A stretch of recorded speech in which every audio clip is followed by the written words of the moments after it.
Hello everyone, welcome to Lakshya official education your door to the future. हमारी MPGK की playlist में हमने लगभग 105 106 वीडियोस प्रोवाइड कर दिए हैं।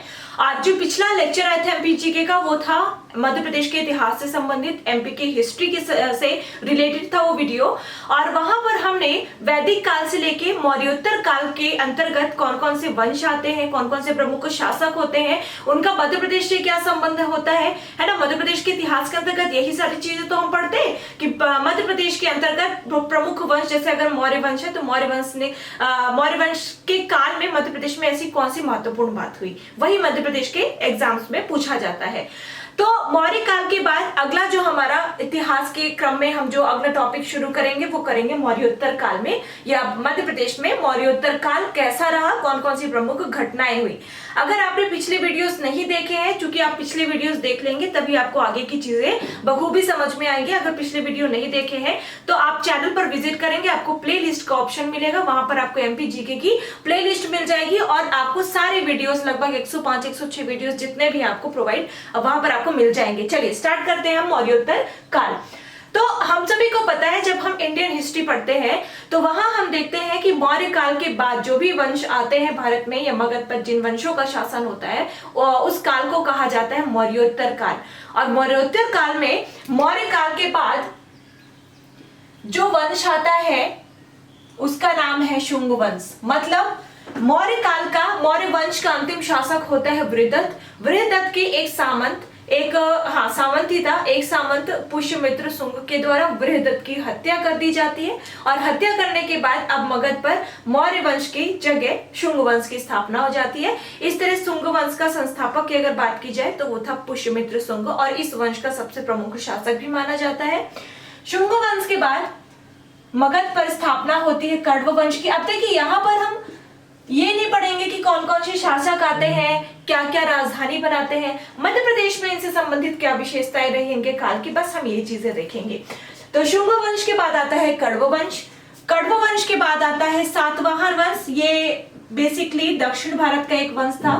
प्रतिष्ठान इन्होंने अपनी राजधानी बना के रखी थी, है ना। मतलब अपना वर्चस्व इनका पूरे भारत पर था, लेकिन इन्होंने अपना केंद्र दक्षिण में ही बना के रखा था। तो शुंग वंश, कण्व वंश और सातवाहन वंश, इन वंशों के बाद भारत पर होता है विदेशी आक्रमण। 4 क्रमशः आक्रमण होते हैं और भारत के उत्तर पश्चिम इलाकों में ये अपनी जो पकड़ है वो बनाए रखते हैं और वहां पर अपनी राजधानी स्थापित करते हैं और उनसे पूरा भारत अछूता नहीं रहता, पूरे भारत पर शासन करते हैं। तो सातवाहन वंश के बाद भारत में होता है विदेशी आक्रमण और इन विदेशी आक्रमण बाद में ही, उसी दौरान कह सकते हैं, बाद में नहीं, अभी हम देखेंगे समझ में आ जाएगा। और विदेशी आक्रमण के क्रम में पहला आक्रमण होता है हिंद यूनानियों का, जिन्हें इंडो यूनानी भी कहा जाता है। उसके बाद आक्रमण होता है शकों का और ये भी भारत के बेसिकली पश्चिमी इलाके में ये अपना राज्य स्थापित करते हैं। उसके बाद होता है आक्रमण पहलवों का और देन आते हैं कुषाण, और कुषाण के बाद भारत में देखा जाता है गुप्त काल, जिसे स्वर्ण युग की भी संज्ञा दी गई है। इस लेक्चर में हम केवल इन वंशों को यहाँ पर कंप्लीट करेंगे और अगले लेक्चर में हम पूरा गुप्त काल कंप्लीट करेंगे जो कि मध्य प्रदेश से संबंधित होगा। सबसे पहले स्टार्ट करेंगे हम शुंग वंश। देखते हैं शुंग वंश के अंतर्गत कौन कौन सी महत्वपूर्ण बातें थी जो कि मध्य प्रदेश के अंतर्गत हुई या मध्य प्रदेश से संबंधित थी। चूंकि शुंग वंश का संस्थापक हमने देखा कौन था, पुष्यमित्र शुंग था।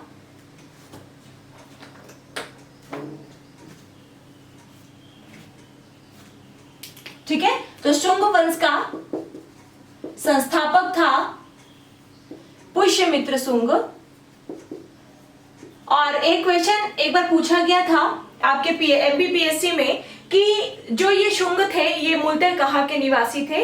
तो शुंग बेसिकली देखिए इसीलिए पूछा भी गया था क्योंकि ये उज्जैन के निवासी थे। तो वहां पर एक कॉमन सेंस, कई बार क्वेश्चन हमारे सही होते हैं कॉमन सेंस से भी।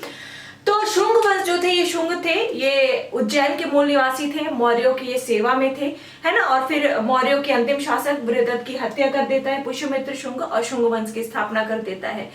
चूंकि जब पुष्यमित्र शुंग ने मगध पर राज करना शुरू किया उस समय, चूंकि जब इसने हत्या की थी वृहदत्त की, उस समय केवल कह सकते हैं कि उत्तर भारत के कुछ ही राज्यों को ये जीत पाया था। या मध्य भारत के कुछ राज्यों को ये जीत पाया था, अपने अधिकार क्षेत्र में रख पाया था। बाकी एक और सातवाहन वंश जो थे वो अपनी शक्तियों को लगातार बढ़ा रहे थे भारत में अपना प्रभुत्व स्थापित करने के लिए। और कलिंग जो कि उड़ीसा में है, वहां पर चेदी वंश, जो कि चेदी वंश बुंदेलखंड, याद होगा अगर, मगध का एक प्रमुख कह सकते वंश था चेदी वंश, है ना। तो चेदी वंश जो था वो कलिंग पर लगातार अपनी शक्ति बढ़ाने की कोशिश कर रहा था, और दूसरी ओर सातवाहन। तो कलिंग में चेदी वंश की शक्ति को कम करने के लिए और सातवाहनों की शक्ति को कम करने के लिए पुष्यमित्र जब शासक बनता है तो अपने पुत्र अग्निमित्र को भेजता है ये बेसनगर। बेसनगर मीन्स वर्तमान का विदिशा, ठीक है। तो ये है इसका काम जो कि मध्य प्रदेश से संबंधित था। तो ये अपने पुत्र जिसका की नाम था अग्निमित्र को ये प्रांतपति बना करके या राज्यपाल बना करके,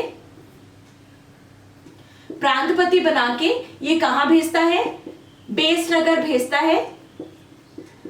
बेसनगर जो वर्तमान में विदिशा के नाम से जानते हैं, पहले बेसनगर के नाम से जाना जाता था। तो अग्निमित्र इस तरह से बेसनगर पहुंचता है और वहां पर वाकई में ये इनकी शक्तियों को कम करने में इसे सफलता भी हासिल करता है, ये सफलता भी इसे प्राप्त होती है।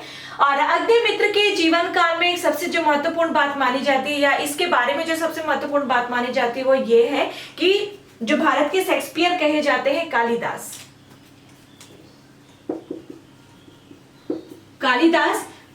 की एक पहली रचना थी, या कालिदास का पहला नाटक था, उसका नाम था मालविकाग्निमित्रम,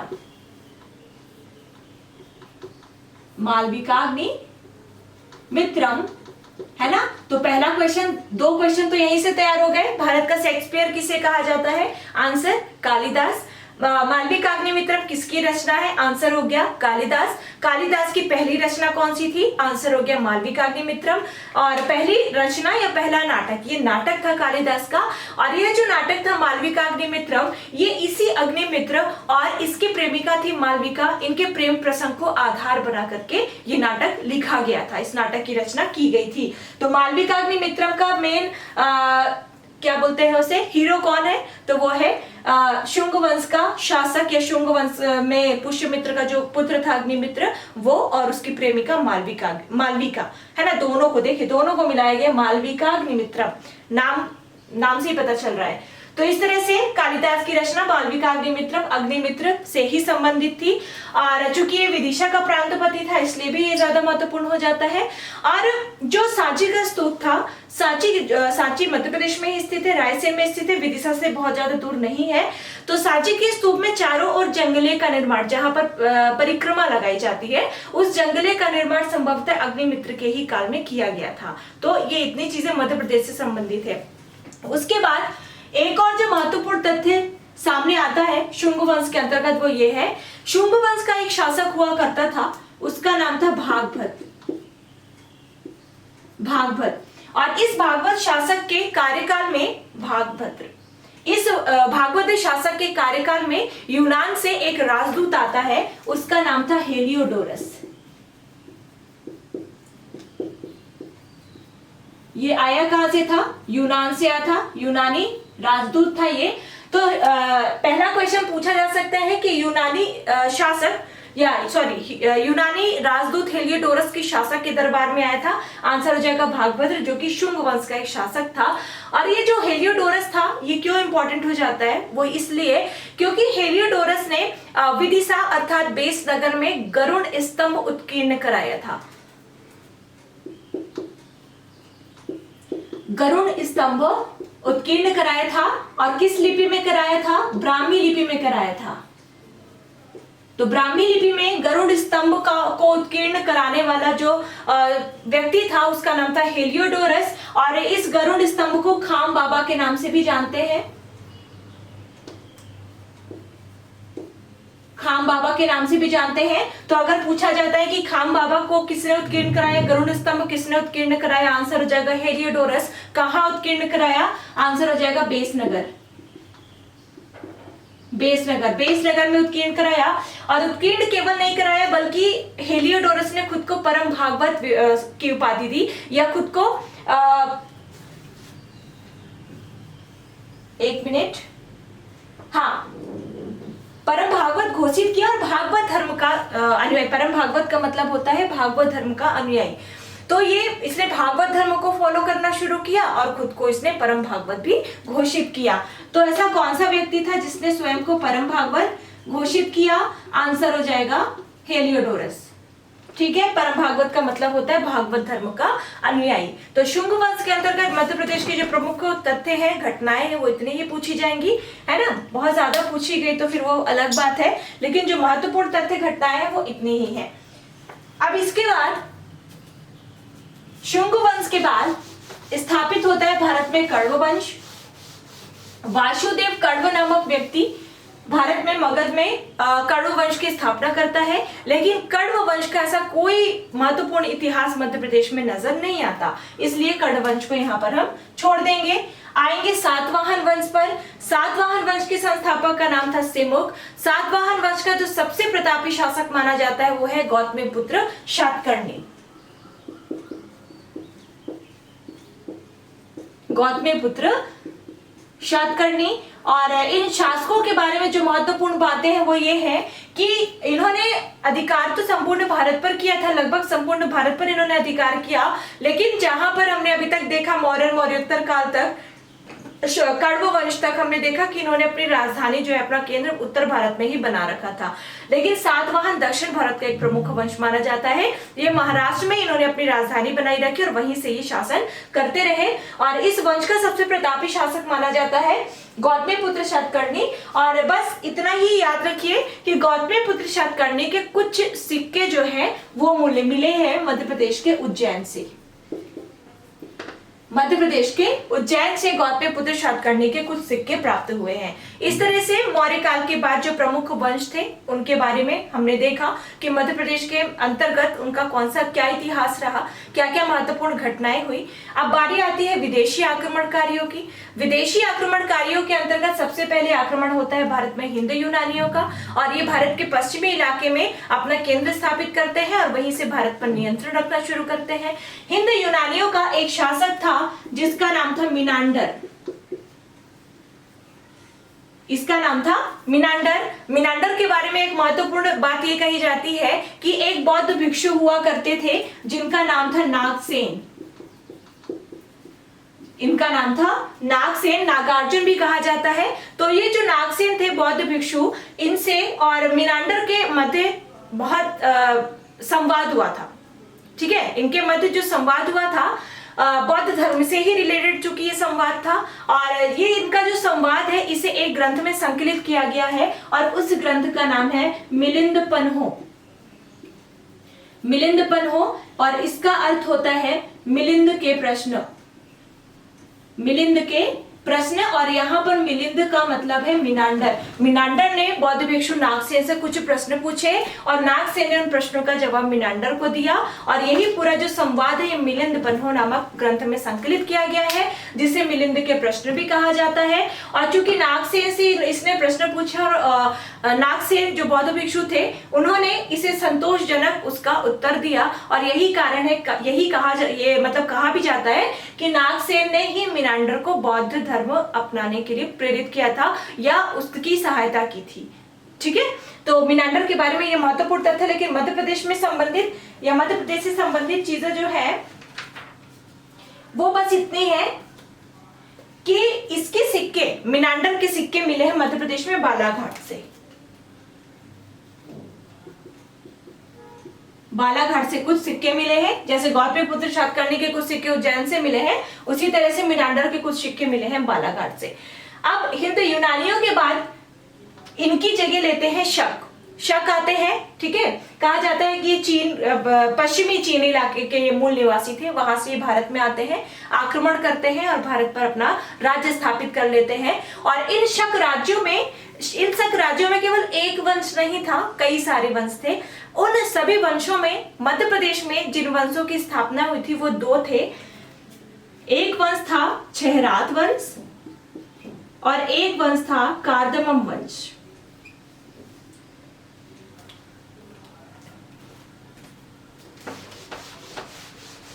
तो शक राज्यों ने बेसिकली मध्य प्रदेश में दो वंशों की स्थापना की। पहला तो छहराद वंश और दूसरा था कार्दमम वंश। छहराद वंश की स्थापना हुई थी नासिक में। नासिक अभी महाराष्ट्र में है, लेकिन पहले महाराष्ट्र का बहुत सारा इलाका मध्य भारत में ही आता था।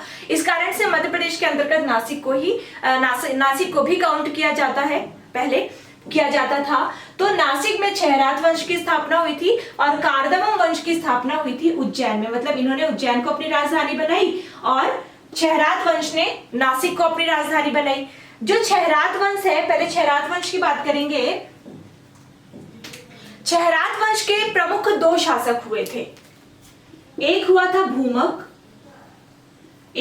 भूमक और दूसरा हुआ था नहपान। भूमक के बारे में तो कम, लेकिन नहपान के बारे में अक्सर चर्चा होती रहती है, परीक्षाओं में प्रश्न उठता रहता है। तो छहराद वंश के, जो कि नासिक में स्थापित हुआ था, इसके दो प्रमुख शासक होते हैं भूमक और नहपान।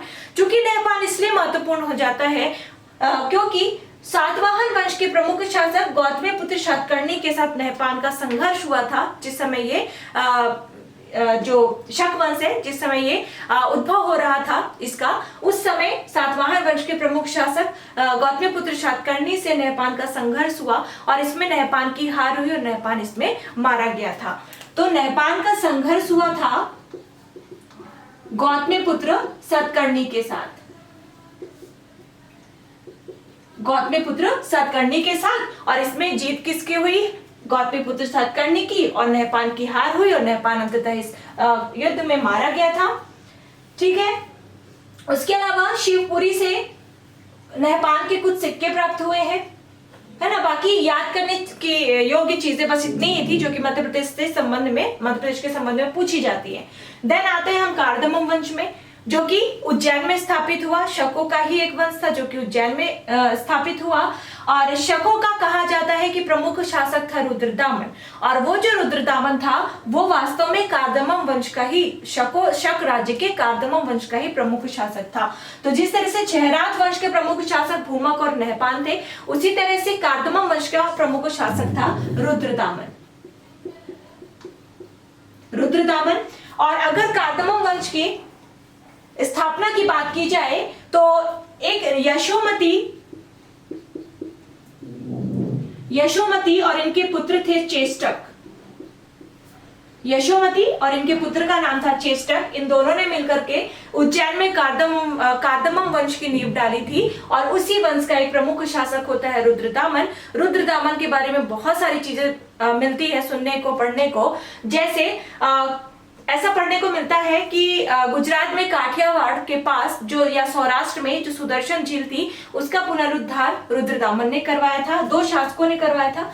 एक शासक आगे पढ़ेगा, अगर आपको याद होगा, अगर आपको अभी भी पता है तो कमेंट बॉक्स में जाके जरूर बताएंगे। और जो दूसरा शासक था वो था रुद्रदामन। तो रुद्रदामन ने पहली चीज सौराष्ट्र में इसने सुदर्शन झील का पुनरुद्धार बनवाया नहीं था, मौर्य काल में ही बन गई थी, लेकिन पुनरुद्धार, दोबारा से पुनर्निर्माण करवाने का श्रेय रुद्रदामन को जाता है। इसके अलावा इसका एक अभिलेख है, संस्कृत का अभिलेख है, जिसका नाम है गिरनार अभिलेख। ये भी गुजरात से ही प्राप्त हुआ है, और इस अभिलेख से ही ये ज्ञात होता है कि इसने सौराष्ट्र में सुदर्शन झील का पुनरुद्धार कराया था। इसके अलावा तिथि रहित चांदी के सिक्कों का प्रचलन, तिथि रहित चांदी के, आपको शायद यहां दिख पा रहा होगा कि नहीं दिख रहा है, मैं इधर लिख रही हूं। ठीक है। सबसे पहले रुद्रदामन ने ही तिथि रहित चांदी के सिक्कों का प्रचलन शुरू करवाया था, स्पेशली मध्य प्रदेश में। तो क्या क्या चीजें देखी? कार्दमम वंश का सबसे प्रमुख शासक माना जाता है रुद्रदामन, लेकिन कार्दमम वंश की नींव डाली थी उज्जैन में यशोमती और उनके पुत्र चेष्टक ने। और ये जो रुद्रदामन थे, इनके बारे में जो चीजें हैं वो ये है कि इनका एक अभिलेख था जो कि गिरनार से प्राप्त हुआ है, संस्कृत का अभिलेख था। उससे पता चलता है कि इन्होंने सौराष्ट्र में सुदर्शन झील का पुनरुद्धार कराया था। इसके अलावा इन्हें ही श्रेय दिया जाता है मध्य प्रदेश में सबसे पहले चांदी के तिथि रहित चांदी के सिक्कों का प्रचलन करवाने में। ठीक है। इसके अलावा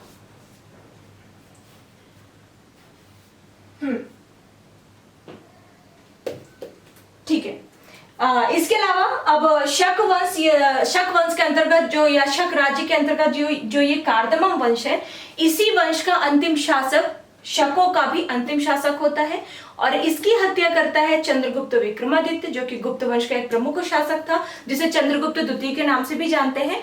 चंद्रगुप्त विक्रमादित्य जो है शकों अर्थात कार्दमम वंश के अंतिम शासक रुद्र सिंह तृतीय का वध कर देता है, हत्या कर देता है। और चूंकि ये उज्जैन में थे तो उज्जैन को ये अपने क्षेत्र में मिला लेता है और आगे चल के हम देखेंगे कि चंद्रगुप्त विक्रमादित्य की राजधानी भी बनती है उज्जैन।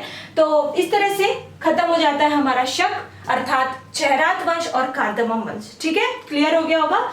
देन आता है पहलव वंश, और पहलव वंश भी शक के स्थान पर स्थापित होता है, लेकिन पहलव वंश का भी इतना कुछ इतिहास मध्य प्रदेश के अंतर्गत नजर नहीं आता।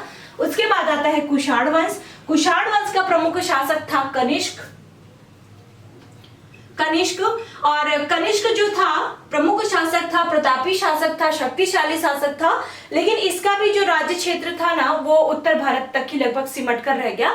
कुछ संख्या में सिक्के जैसे भेड़ाघाट से कुछ संख्या में इसके सिक्के मिले हैं, लेकिन इतना कोई महत्वपूर्ण इतिहास इस वंश से संबंधित, कुषाण वंश से संबंधित पूछा नहीं जाता, और इन वंशों से संबंधित पूछा जाता है वो मैंने आपको बता दिया। इसके अलावा इन सब के अलावा चूंकि तो प्रमुख वंश थे, है ना, जिसे भारतीय इतिहास के अंतर्गत भी पढ़ते हैं, लेकिन कुछ ऐसे छोटे छोटे वंश भी थे जो कि भारत में राज्य कर रहे थे अपने अपने क्षेत्र में।